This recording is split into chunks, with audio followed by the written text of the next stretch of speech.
Do Muslims and Christians worship the same God? That's the question that has been plaguing the online X sphere for a while now, YouTube as well, because of Capturing Christianity's Cameron Bertuzzi trying to protect and defend the Catholic doctrine claimed through Vatican II that Muslims and Christians worship the same God. In a recent video, a recent debate, he brings on two Catholic apologists in order to defend this claim against two Eastern Orthodox apologists. But in this video, I'm going to be explaining why their arguments don't work. Firstly, I'm going to be examining the semantics claim made at the beginning of the video to see if it really holds the weight that the Roman Catholic apologists claim it does. Now, I'm not necessarily saying that they're being deceptive, but there might be something to that. Number two, I'm going to be explaining why, even given the semantic theory that they've used and proposed, their arguments don't work the way that they wanted to. Number three, I'll be explaining why their analogies are not arguments. Now, you might be thinking, I don't think that these Catholic apologists are using their analogies as arguments per se, only as ways to explain their position, and that is how an analogy should work. But it seems as though they referred to these analogies, especially online, a lot more often like arguments than they should. And trust me, there's tons of counter analogies to better explain the opposite position. Then, number four, if they're not going based off of semantic theory, which only allows for possibility, if their arguments don't actually work the way that they intend, and if their analogies are only explanations of their beliefs and not arguments within themselves, what do we turn to see if the Islamic God and the Christian God are really the same? That is where metaphysics comes in. We'll get to that soon. Another one was called Answering Islam, that was co-authored with a student of his that was a former Muslim. And for the research for that book, Christian and Jewish Preaching in Arabia, I think everybody's pretty much agreed that he probably didn't have an Old Testament or New Testament scriptures. I don't know, doesn't matter. But he clearly encountered their preaching and teaching. And the Qur'an explicitly states that Jewish and Christian scriptures are revealed by God, albeit incomplete, and that Muhammad came to complete that narrative. And it talks about Adam and Noah and Abraham and Joseph and many other biblical individuals. And in the course of doing this, the Quran mistakenly attributes many mistakes to Jews and Christians in both in the details and in the interpretation of their own scriptures. So, for example, the Quran says that Noah had a son that refused to get on the ark. And it says that Aaron didn't make the between what Islam teaches and what Christianity teaches, what the Quran says and what the Bible says. And in that disagreement, it is my firm belief that the Quran and Islam are mistaken and that Christianity and the Bible have the correct view there. But notice two things, and we'll jump into the slides. And I've actually forgotten what these slides say. Fourth, interaction, and theory. I see these slides. It will be reminding me of what they say. But notice two things about this story. Watch what this Roman Catholic apologist tries to argue based off of something he calls reference fixing, something which I'll explain right after this. By every extant semantic theory of reference is fixed by causation and context. All right? That's how reference gets fixed, by causation and context. And in the origin of the Quran, the origin of the foundation of Islam, there was clearly back and forth interaction between Muhammad and his early followers and whoever it was that wrote down the Quran, and Jews and Christians that were preaching the gospel, preaching from the Old and New Testaments. Okay? Next slide. In this clip, the Roman Catholic apologist starts his entire argument by describing reference fixing and explains it as a meaningful extant semantic theory, stating that words and their reference come from causation and context, likely appealing to Saul Kripke's understanding of semantics, which I will explain right now. Well, for the sake of clear education and understanding that we're all on the same page here, let's make sure to properly understand and define Saul Kripke's understanding of causal history theory of reference. As I have written right here for the viewing audience to see, speakers, according to this causal historical theory of reference, can refer to the same object or individual even when their beliefs about that object are different or even mistaken. So, for this debate discussion, do Muslims and Christians worship the same God? We have to ask, does the theory mean that the same subject is always being referred to despite different beliefs? No, not necessarily always. Does it mean that they can be referring to the same subject despite differences in belief? Yes, that's the core claim. So, for everybody else, just understand before we listen to any more of their arguments, these semantic theories, especially the one being referenced here by Saul Kripke, this causal historical theory of reference, only explains that speakers can refer to the same object or individual even when their beliefs about that object are different or even mistaken. Does it say that they for sure do? No. Does it say that they always do? No. It only offers up the possibility, and that will be really important. So let's explain that with the common examples that are given. Different people can refer to the same entity even with radically incorrect beliefs about it.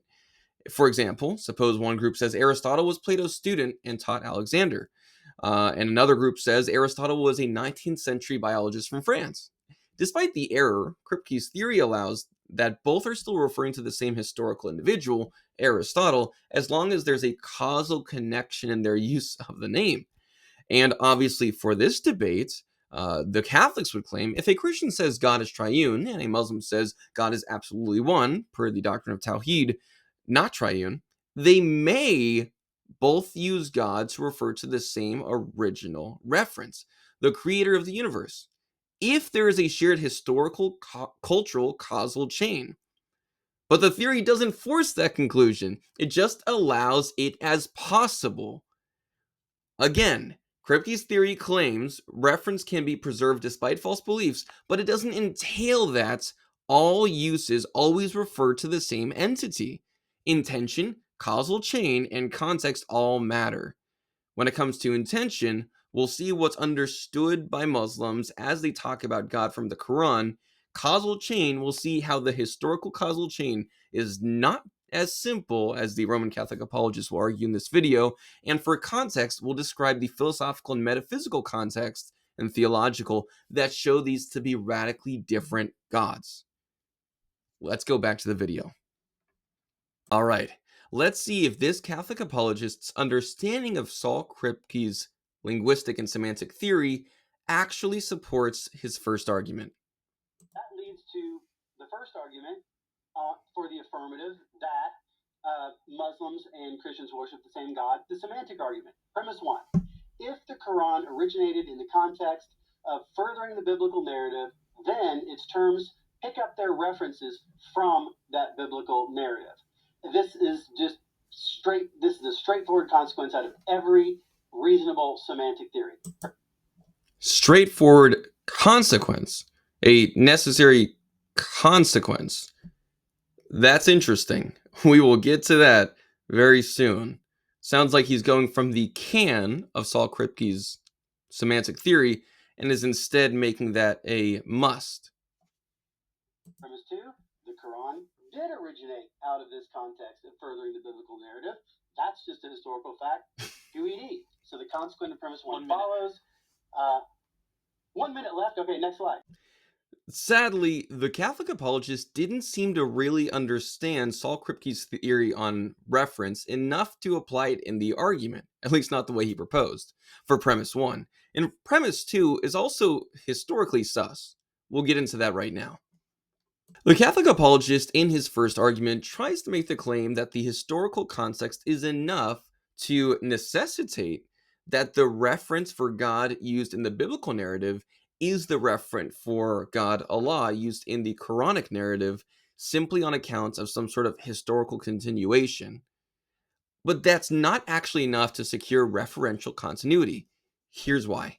Number one, again, back to the semantic theory, it only allows for the same reference to possibly be used or referred despite different beliefs. But just because something is possible doesn't make it actual. And what might prevent this from being an actual historical continuity and connection? Well, the Quran explicitly denies key Christian theological claims: Trinity, Incarnation, Crucifixion, Sonship, and Atonement. If the Quran explicitly knows Christian theology and denies it, then it's not a extension or completion or continuation of the biblical narrative. It's a contradiction against it. It's a destruction of it, not just from some sort of external theological place outside of the Quran, but in the Quran itself. It's not ignorance to the Christian theological claims, it's explicitly opposed to it. The Quran not only misrepresents Christian belief, but assigns falsehoods to them and condemns Christians for holding them. If it was truly developed out of holding to some sort of biblical continuation, biblical narrative continuation, wouldn't you expect it to actually assert the same, even if by ignorance? And then number three, therefore, the Quran denies Allah not merely as a semantic alternative to God Yahweh in the Old New Testament, but as a rejection of the Christian conception of God. But that's not all. Again, remember that the Catholic apologist is trying to argue from the historical context, stating that if the Quran is in this context in which Muhammad is hearing from Christian and Jews about their theology, though the Catholic apologist admits that Muhammad wouldn't have had access to a New Testament or Old Testament per se, but if he's just in this context of hearing Christian and Jewish theology, then he would have picked up the reference for God, Allah, from them, which would apparently necessitate that he is speaking about the same God. But if you can say that about Christian and Jewish theological context around Muhammad, you would have to say the same about pagan Arabia. Let me explain. Allah was a high god in a pagan pantheon, associated with Hubal, Allat, which many Christian apologists know about a lot, and others. The Islamic Allah co-opts and redefines this name in a way that both disconnects it from prior Jewish Christian theology and makes it ambiguous. Is it referring to the biblical narrative? Is it referring to the Arabic, pagan Arab narrative with the name that is significantly more explicit, Allah as a high god, and even with the usage of, Muhammad in the satanic verses claiming that Allat was a pagan goddess that brought prayers up to Allah? There's clearly historical references which show that this was not just extending the biblical narrative, but also, because of the satanic verses incident, extending the pagan narrative, even keeping the cobblestone and other aspects of Islamic pagan theology. So again, we can't just say this applies to the Christian Jewish theological historical context. It would also have to account for the context that was more present and prevalent in Arabia: paganism, pagan theology. So that clearly would mean that the reference is not just explicitly the Jewish Christian theological concept of God, but also the pagan Arabic understanding of Allah. Therefore, this argument is not as conclusive as he makes it out to be. Let's go on to the next argument. Let's see if this one actually concludes in the necessary way that a deductive argument should, rather than just a possible way.